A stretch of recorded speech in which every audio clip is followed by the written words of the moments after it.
Producciones Científicas, la Universidad Simón Bolívar y su Facultad de Medicina presentan Salud, solo salud.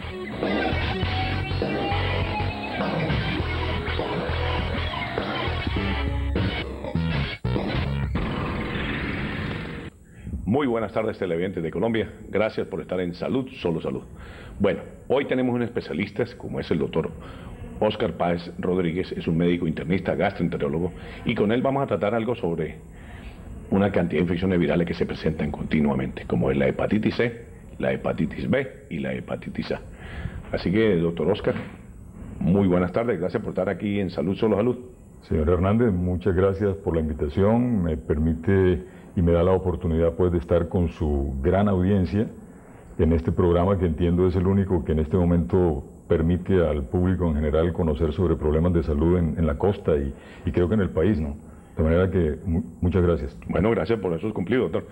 Bueno, doctor Óscar, ¿qué es la hepatitis C? Bueno, la hepatitis en general es la inflamación y el daño en general del hígado, que en este caso puede ser causado por diferentes tipos de virus. El virus de la hepatitis C es uno de los tantos virus que puede afectar al hígado, y cuando esto ocurre hay una serie de células hepáticas que se mueren, otras se inflaman, y eso pues configura lo que se denomina una hepatitis. Bueno, doctor Páez, ¿cuál es la causa de la hepatitis? Y definitivamente, ¿qué virus es la que infecta esto? Bueno, la hepatitis puede ser causada por varios virus. Los más importantes de estos y que afectan directamente al hígado son el virus de la hepatitis A, el virus de la hepatitis B, el virus de la hepatitis C, el virus de la hepatitis D y el virus de la hepatitis E. De estos virus, todos están presentes en Colombia a excepción del virus de la hepatitis E, el cual hasta ahora no ha podido ser demostrado en el país. Bueno, ¿y la sintomatología de estas hepatitis, doctor? ¿Cómo se presentan? ¿Qué hacen? ¿Cómo ve el paciente? Esa es una pregunta muy importante porque realmente el porcentaje de personas que llegan a presentar síntomas, como por ejemplo ponerse de color amarillo en los ojos o en la piel, o la presentación de náuseas, de vómitos, ocurre en un porcentaje pequeño de pacientes. En los niños, aproximadamente el 80% de los que sufren una hepatitis, especialmente la A, que es la que más frecuentemente los afecta, el 80% de ellos no presenta prácticamente síntomas, o por lo menos no se ponen de color amarillo. Y en los adultos, más o menos un 50% es totalmente asintomático o no se pone amarillo, es decir, no le da ictericia. ¿Y cómo contraigo yo la hepatitis C y la hepatitis B? Bueno, son virus distintos. La hepatitis B, que entre otras cosas tiene una frecuencia variable en Colombia, pero hay unas zonas en Colombia donde es mucho más frecuente. Hace parte de las zonas que tienen una alta prevalencia, se llama en medicina, es decir, que más de 8 personas por cada 100 habitantes de esas zonas tienen la hepatitis B. Eso ocurre en el sur de Colombia, lo que es la Amazonia, lo que es la Orinoquia, y en el norte del país, aquí muy cerca a nosotros, en el pie de monte de la Sierra Nevada, también es una zona de alta prevalencia de hepatitis B. Nosotros en el Atlántico y el resto de la costa tenemos zonas variables de prevalencia baja y de prevalencia intermedia. Entonces la hepatitis B se contrae a través de tres mecanismos. Uno, a través de lo que se llama la vía percutánea, es decir, que uno por punciones en la piel o a través de punciones en las venas o a través de lesiones que uno tenga, heridas en la piel, puede adquirir al contaminarse con alguna sustancia que tenga el virus, puede contaminarse de la hepatitis B. Pero también se puede contraer a través de relaciones sexuales, de tal manera que la promiscuidad es uno de los factores de riesgo para que se pueda adquirir la hepatitis B. Y la otra es la que se denomina la transmisión vertical, es decir, la de una madre que está enferma de hepatitis B y muchas veces no lo sabe porque no tiene síntomas, le puede transmitir esto al niño, y la posibilidad de transmitírsela al recién nacido, que ocurre es durante el parto o durante la cesárea, porque puede transmitirse igual cuando se tiene un parto normal o una cesárea. Esa posibilidad de transmisión está entre un 40 y un 70%. Bueno, doctor Óscar, sobre la hepatitis C, y hay una cosa, creo que todos los empleados, toda la gente que está en el sector salud, estamos casi potencialmente listos a recibir estas infecciones de hepatitis, ¿no? Claro, así es. Con relación a la hepatitis C, la transmisión se hace principalmente por vía sanguínea, por vía percutánea, especialmente a través de transfusiones de sangre, pero también con cualquier método que haga lesiones en la piel, como por ejemplo la realización de tatuajes, la colocación de agujas de diferente tipo, por ejemplo la acupuntura o cualquiera de los otros métodos de este tipo que se hagan sin las precauciones debidas. Obviamente, si se hace con todas las precauciones, esto no tiene ningún riesgo. Por otro lado, la hepatitis delta, que es la hepatitis D que mencioné inicialmente, se puede transmitir también por vía percutánea, es decir, por vía sanguínea. Por el contrario, la hepatitis A se transmite principalmente es a través del tracto digestivo. La tienda del diabético, con dulzura hacia el diabético, glucómetros, vacunas, tirillas, drogas, alimentos, revistas y videos, carrera 48, número 70-191. La Universidad Simón Bolívar los invita a seguir viendo Salud, solo salud. Las cámaras de nuestro programa siguen a tu disposición para que expreses tus quejas y reclamos de tus CPS. Ahora nos vamos a nuestra sección Presta Atención. ¿Estás afiliado a alguna EPS? Sí, en el momento estoy a Salud Total. ¿Cómo la tratan? Bueno, los médicos son muy atentos, me colaboran pues cuando voy enferma, todo me lo suministran muy adecuadamente. ¿Las citas y entrega de medicamentos? Sí, muy puntual, o sea, muy puntual en las entregas de medicamentos, los recibo muy bien, no tengo ningún inconveniente hasta ahora. ¿Estás afiliada a alguna EPS? Comeva. ¿Cómo te tratan? Bueno, a veces las citas son puntuales, pero hay veces que sí son demoradas, especialmente cuando son con especialistas. ¿La entrega de medicamentos y los médicos? Sí, es rápida, la entrega de medicamentos sí es rápida. ¿Estás afiliada a alguna EPS? Sí, Salud Total. ¿Cómo te tratan?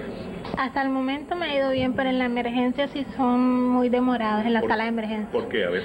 Porque se supone que cuando una mujer en embarazo llega, deben atenderla rápido, pero en este EPS no, lo colocan a una lista de espera. Bueno, doctor Páez, ¿cuánto tiempo demoran en aparecer los síntomas de la exposición al virus de la hepatitis B?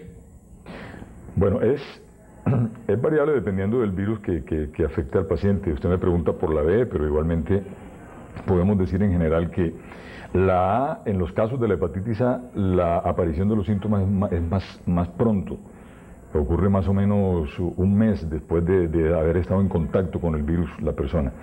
El B, un poco más, algo así como un mes y medio, 2 meses, y la C puede ser alrededor de 3 meses. Sin embargo, esto no es totalmente seguro que ocurra en todos los casos. Es variable y hay personas que recientemente se infectaron y rápidamente desarrollan los síntomas. Doctor Páez, ¿existe alguna cura para las hepatitis? Bueno, sí. Es importante señalar un aspecto, ¿no? Y es que el daño que se produce en el hígado. Siempre es el hígado. Sí, el hígado básicamente son lo que se llama virus hepatotropos, es decir, van allá al hígado. Pero estos virus no causan un daño en el hígado porque el virus por sí mismo destruye el hígado o lo dañe, sino es la respuesta que el organismo monta para destruir al virus la que produce daño en el hígado, porque el virus, como está allí, al destruir al virus también se destruyen células del hígado y se inflaman, y entonces por eso se presentan los síntomas. Ahora, la hepatitis A no tiene ningún tratamiento, se cura espontáneamente y más del 99% de las personas que sufren una hepatitis A se curan. De hecho, en nuestro medio, en donde pues las condiciones de salud para la mayoría de la población y sobre todo las condiciones sanitarias no son lo más adecuado, si uno revisa a la población adulta encuentra que más del 50% de la gente tiene anticuerpos ya contra la hepatitis A, es decir, en su niñez estuvo en contacto y ya hizo anticuerpos y ya no se va a enfermar más. Con relación a la hepatitis B, se cura si es adulto el 85 a 90% o 95%, pero queda un porcentaje que no se cura. Y en la hepatitis C queda, como le dije, un 85 a 90, 95% de pacientes que no se curan. Entonces, espontáneamente. Entonces, esas personas que quedan con una infección crónica tienen la posibilidad de ser sometidas a un tratamiento que con variable porcentaje puede curarse. Por ejemplo, la hepatitis B tiene algunos medicamentos que pueden usarse. El interferón o el interferón pegilado, por ejemplo, se puede utilizar en ciertos casos. Existen otros medicamentos, este es inyectado, otros que se utilizan por vía oral, como la lamivudina, el entecavir, el adefovir, que son medicamentos que se dan tomados. Pero es importante que el médico pueda determinar en qué condiciones se encuentra cada paciente, porque dependiendo del estado de la enfermedad, así se definirá, primero, si requiere tratamiento, y segundo, cuál de esos que mencioné es el medicamento que el paciente debe recibir. Por otro lado, la hepatitis C, cuando es crónica, también recibe un tratamiento que tiene una combinación de interferón, el pegilado, que es el que ahorita se utiliza, junto con un medicamento oral que es la ribavirina. Hay un porcentaje variable dependiendo del tipo de virus, porque cada uno de estos virus a su vez tiene diferentes especies de virus también, o familias de virus. Entonces, dependiendo de esos, el paciente puede curarse entre un 50 y un 80% en la hepatitis C. Y en la hepatitis B es variable, puede ser un porcentaje de 50%, dependiendo de factores. Factores que tienen que ver con la cantidad de virus que el paciente tenga, con la edad cuando se infectó, con el sexo del paciente, el género pues, y con el hecho de si ya desarrolló o no una cirrosis. Es decir, hay una serie de factores, pero lo importante es que la gente debe tener bien claro que si desgraciadamente tienen una hepatitis, el mundo no se acabó para ellos, existen bastantes posibilidades y hay un porcentaje importante de pacientes que se puede curar. Bueno, como ustedes ven, queridos televidentes, es un especialista. Y cuando usted llegue a sufrir de una hepatitis, tiene que buscar al especialista. Eso definitivamente es lo básico. Y tener, como dice el doctor Páez, no tener miedo, simplemente ir a consultar y hacerse el tratamiento adecuado.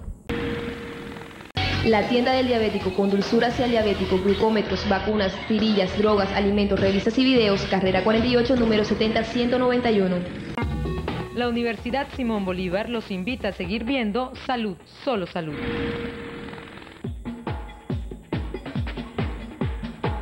Doctor, yo quisiera saber cómo sé yo si soy portador de la hepatitis.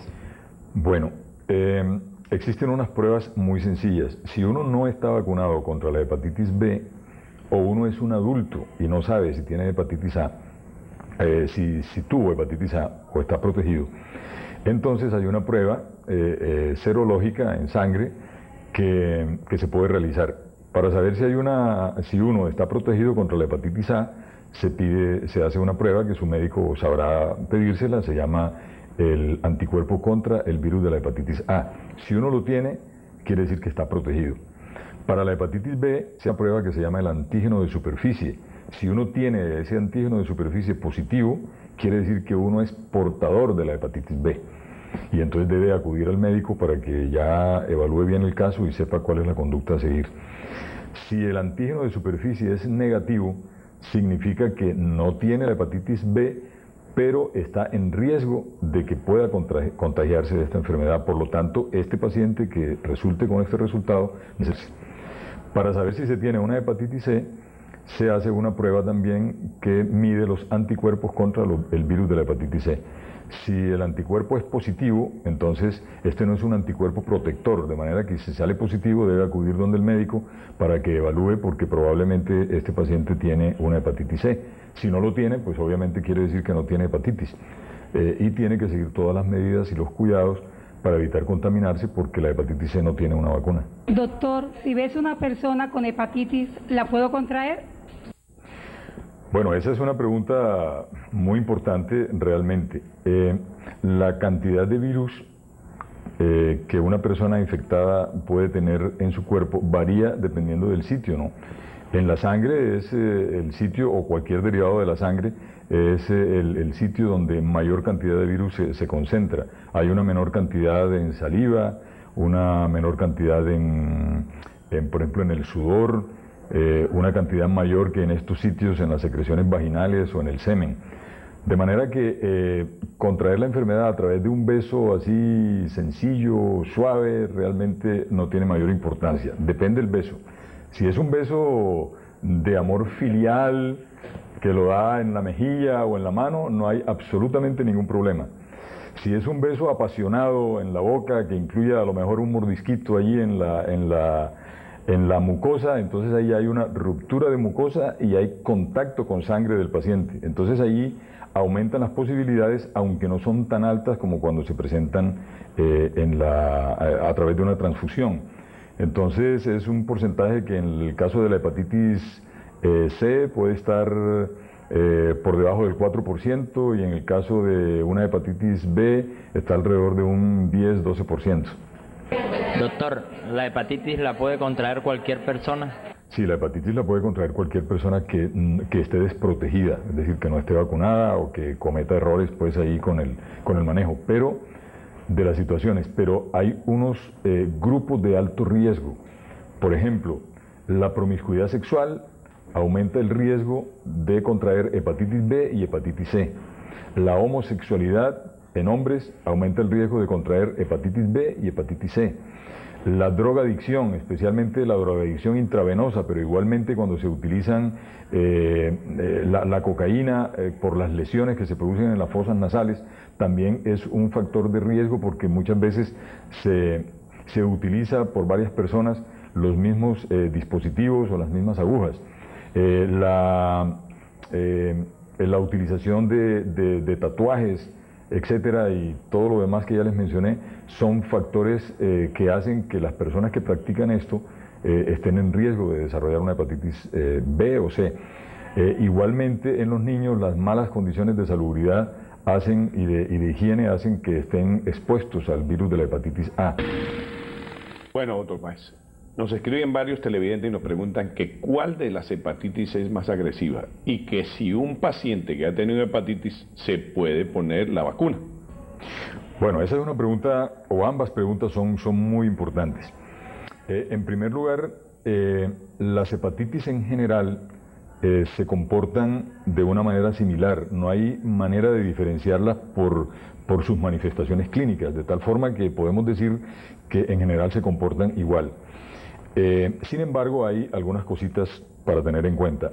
Una de ellas es que en cuanto a la hepatitis A, que es la que menos problemas aparentemente tiene porque no se vuelve crónica nunca, el problema está en que si uno adquiere la infección en la edad adulta, la enfermedad es más agresiva y hay más chance de que uno haga lo que se llama una hepatitis fulminante, que tiene una mortalidad alrededor del 90% y el paciente generalmente va a requerir un trasplante de hígado.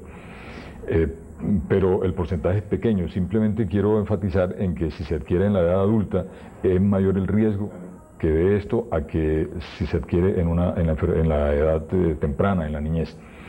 Ahora, el problema con las otras hepatitis no tanto es la agresividad que tengan, sino el hecho de la tendencia a volverse crónicos.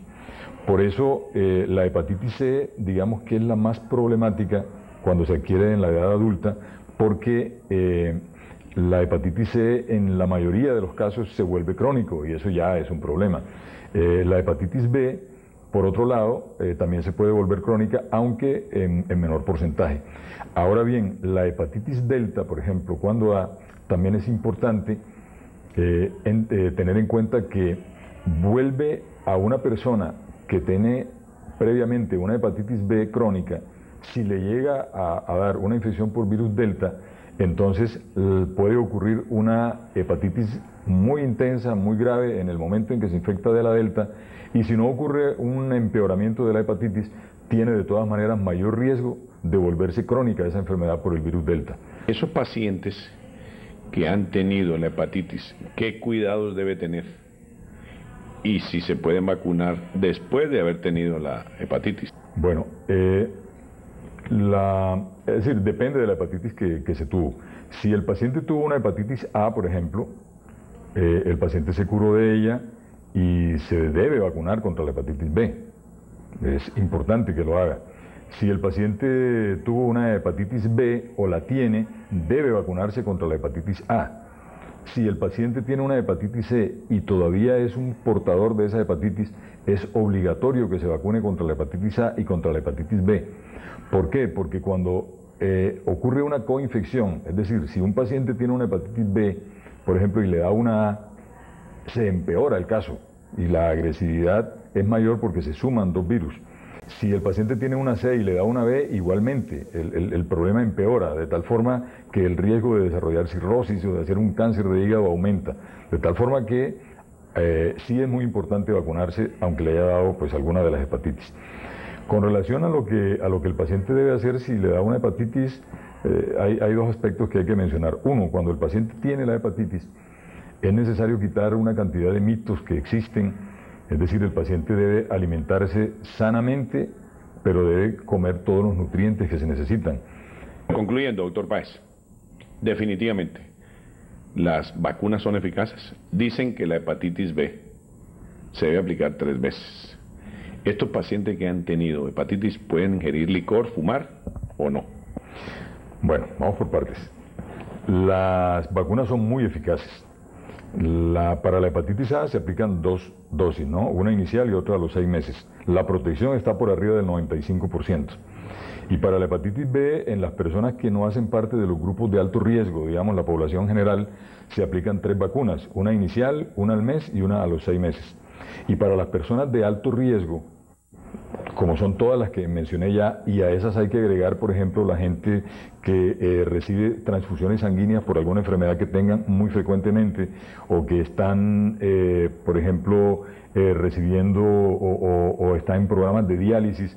Ese tipo de personas, al igual que el personal de la salud y otros que ya mencioné, que hacen parte de grupos de alto riesgo, esas personas se recomienda que reciban 4 dosis de la vacuna contra la hepatitis B, una inicial, una al mes, una a los 2 meses y otra al año. Con eso tenemos posibilidades también de prevención por arriba del 92-95%. Ahora, me preguntabas que si se podía tomar licor. Bueno, fumar creo yo que no se debe nunca hacer. En este momento que alguien fume es realmente un atentado contra la naturaleza. Es un suicidio, porque no puede, es decir, no tiene ningún sentido que alguien en este momento, conociendo los riesgos tan altos que produce el tabaquismo, aún persista en fumar. De tal manera que con hepatitis o sin hepatitis no debe fumarse. El alcohol, por las connotaciones sociales que tiene, es importante que lo analicemos desde 2 puntos de vista. Uno, desde el punto de vista del paciente que tiene la infección. Cuando el paciente está con la infección, no debe utilizar ningún otro elemento que pueda causar daño en el hígado. Como el alcohol lo causa, entonces mientras esté con la hepatitis no debe consumir licor. Ahora, cuando el paciente ya se ha curado y estemos seguros que se curó de alguna de las hepatitis, si está muy seguro, el paciente puede seguir una vida normal en la cual se recomienda pues que el paciente consuma un licor de manera moderada, y esto lo debe hacer cualquier persona, a quien le haya dado hepatitis o a quien no le haya dado. Bueno, doctor Oscar, muchísimas gracias por haber venido a Salud Solo Salud, muy amable. Y bueno, queridos televidentes, definitivamente, Salud Solo Salud es el único y primer programa de salud en Colombia. Lo queremos llevar en forma educativa. Todos los domingos buscamos un especialista para tratar todo lo que tenga que ver en enfermedades, tratamientos y cirugías. Todo lo que tenga que ver en salud se verá en Salud Solo Salud. Y a ustedes, queridos televidentes, con salud llegan a cualquier parte. Sin salud no van a ninguna parte. Y pedirle al Todopoderoso que le dé salud a ustedes, a sus familiares y a nosotros para estar el próximo domingo acá en Salud Solo Salud. Gracias.